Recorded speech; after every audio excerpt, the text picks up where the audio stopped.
नमस्कार प्रिय दोस्तों। आज हम एक ऐसे महत्वपूर्ण विषय पर बात कर रहे हैं जो सामान्यतः न्यूज़पेपर्स में ज़्यादा आपके चर्चित नहीं रहा है, ठीक है।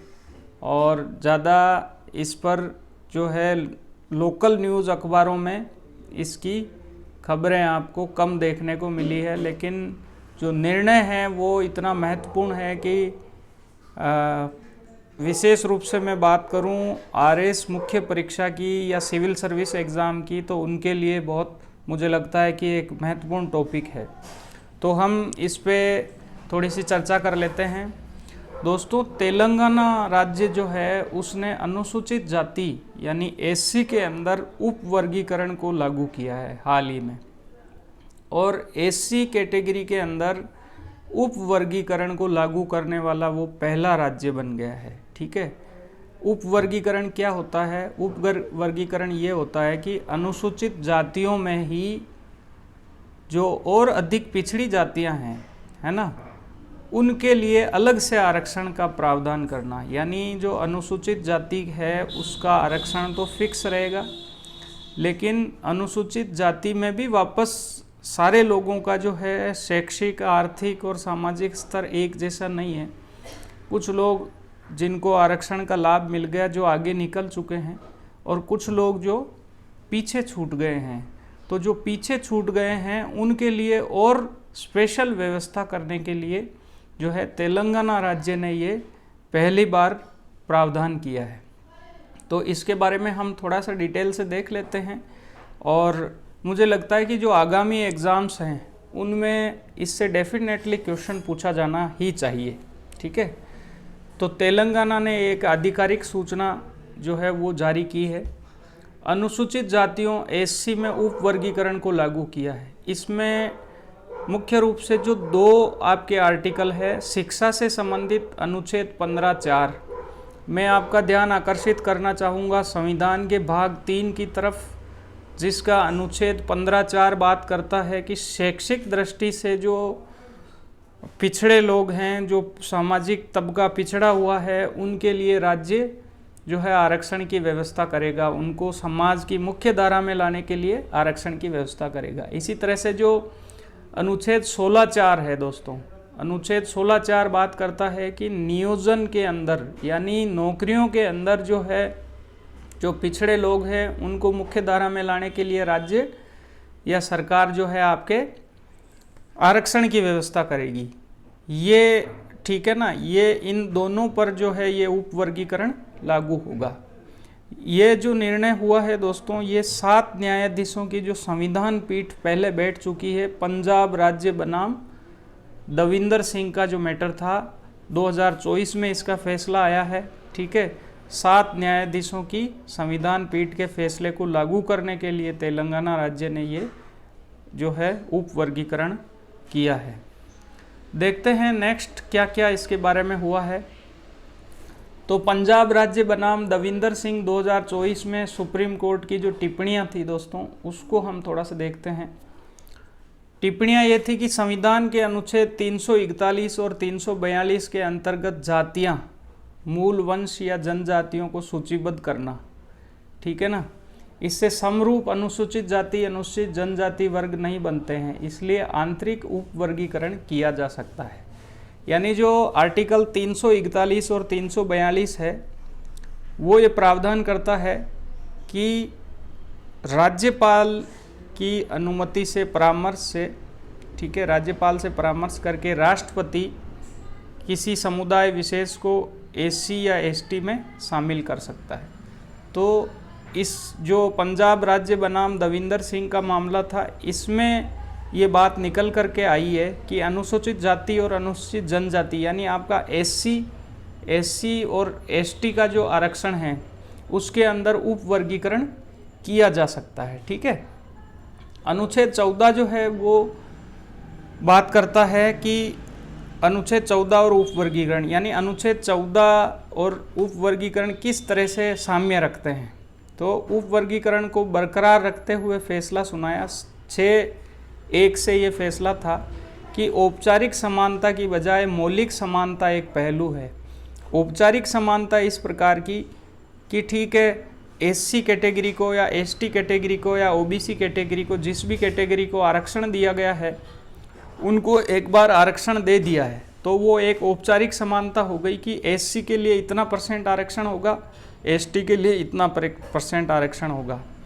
लेकिन जो मौलिक समानता की बात यहाँ पर निकल के आई है दोस्तों, मौलिक समानता का मतलब ये है कि उनके अंदर भी वापस जो है शैक्षिक और सामाजिक पिछड़ापन जो है कम ज़्यादा हो सकता है, तो वहाँ पर वापस उप वर्गीकरण की ज़रूरत महसूस हुई तो उसको किया जा सकता है, वो भी एक पहलू है। ठीक है, इस निर्णय ने ईवी चिन्नैया बनाम आंध्र प्रदेश राज्य यानी 2004 का जो ये फैसला था इसको पलट दिया। इस फैसले में दोस्तों जो उप वर्गीकरण एससी और एसटी के अंदर जो है किया गया है, इस पर पहले रोक लगाई गई थी। कब लगाई थी? 2004 में। और पंजाब राज्य बनाम दविंदर सिंह वाला 2024 में जो फैसला आया है, इसमें इस उप वर्गीकरण पर लगाई गई रोक को हटा दिया गया है ना। उप वर्गीकरण और राष्ट्रपति की सूची, उप वर्गीकरण करते समय अनुच्छेद 341 के तहत है ना 1950 की राष्ट्रपति की सूची से जातियों को शामिल या हटाया नहीं जा सकता। यानी जो पहले से आपके 341 के तहत जो एससी एसटी में जो शामिल करने की जो पद्धति है, सिस्टम है, उसको आप हटा नहीं सकते। यानी मौजूदा सूची जो है उसको आप प्रभावित नहीं कर सकते। अब हम थोड़ा सा बात कर लेते हैं इंदिरा साहनी प्रकरण पर। इंदिरा साहनीवाद जो है ये एक बहुत महत्वपूर्ण जो है निर्णय आया था। इसको मंडल आयोग मामला भी बोलते हैं। मंडल आयोग ने ओबीसी को आरक्षण दिया था जिसमें कुछ जातियों को और शामिल किया गया था। ठीक है, तो इंदिरा साहनी केस बनाम भारत संघ जो था ये 1992 में जो है इसका फैसला आया था। इसमें 9 न्यायाधीशों की एक संविधान बेंच बैठी थी, ठीक है, माननीय सर्वोच्च न्यायालय में।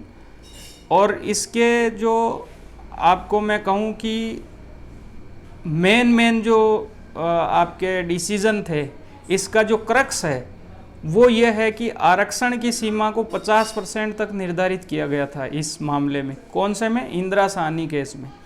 पदोन्नति में आरक्षण को असंवैधानिक इस केस में बताया गया। और ओबीसी के लिए एक क्रीमी लेयर के सिद्धांत का नया फार्मूला निकल के आया है कि ओबीसी आरक्षण के अंदर एक ऐसा वर्ग जिसकी निर्धारित जो है एक सरकार द्वारा निर्धारित आय से अधिक अगर आय उनको है तो उनको आरक्षण का लाभ नहीं मिलेगा। ये जो है नया एक आपके इसमें कॉन्सेप्ट निकल के आया। ठीक है, तो इंदिरा साहनी केस के बारे में भी आपको थोड़ा सा ध्यान रखना है, हर एग्जाम में पूछा ही जाता है। उप वर्गीकरण की न्यायिक समीक्षा, राज्य अपनी इच्छाओं या राजनीतिक हितों के आधार पर उप वर्गीकरण नहीं कर सकते। यानी ऐसा नहीं हो सकता कि भाई आप उप वर्गीकरण की न्यायिक समीक्षा तो हो ही सकती है, लेकिन ऐसा नहीं हो सकता कि जैसे चुनाव नज़दीक आए तो सरकार क्या करेगी कि उप वर्गीकरण कर देगी या उप वर्गीकरण पहले से किया हुआ तो उसको हटा देगी। इस तरह से इसका राजनीतिक लाभ लेने के लिए आप उप वर्गीकरण नहीं कर सकते, है ना। इसमें यह भी एक मुख्य रूप से कॉन्सेप्ट निकल के आया कि उप वर्गीकरण डेटा आधारित होना चाहिए। यानी किसी भी राजनीतिक फ़ायदे के लिए या किसी भी अन्य एक विचारधारा को लागू करने के लिए इस तरह की बात नहीं होनी चाहिए। डेटा आधारित होना चाहिए, एक बाकायदा जो है इसका एनालिसिस होना चाहिए, वो तार्किक होना चाहिए। ठीक है, उसी के आधार पर आप उप वर्गीकरण कर सकते हैं। चलते हैं नेक्स्ट स्लाइड पर। संवैधानिक प्रावधान जो बात करते हैं अनुच्छेद 341 के बारे में, वो ये बात करते हैं कि राष्ट्रपति राज्यपाल के परामर्श करके, पहले भी हमने जैसा कि इसमें चर्चा की थी कि किसी राज्य या केंद्र शासित प्रदेश में जातियों, मूल वंशों या जनजातियों को अनुसूचित जाति के रूप में सूचीबद्ध कर सकता है। यानी 341 जो आर्टिकल है वो ये बात करता है कि राष्ट्रपति राज्यपाल से या संबंधित आपके केंद्र शासित प्रदेश से चर्चा करके, है ना, किसी भी जाति को अनुसूचित जाति यानी एससी के अंदर शामिल कर सकता है। और 342 जो है दोस्तों वो बात करता है कि राष्ट्रपति राज्यपाल के परामर्श के बाद किसी भी राज्य या केंद्र शासित प्रदेश के जो जनजातीय समुदाय है उनको अनुसूचित जनजातियों में सूचीबद्ध कर सकता है, यानी एसटी कैटेगरी में सूचीबद्ध कर सकता है।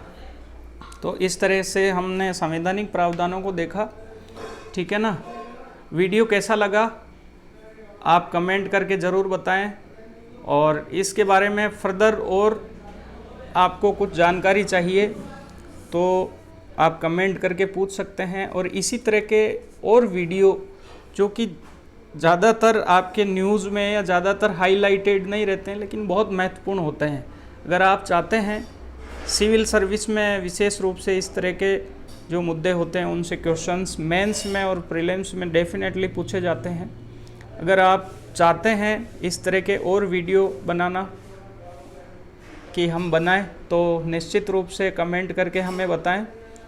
थैंक यू सो मच, अपना फीडबैक ज़रूर देवें। Thank you so much, thanks a lot.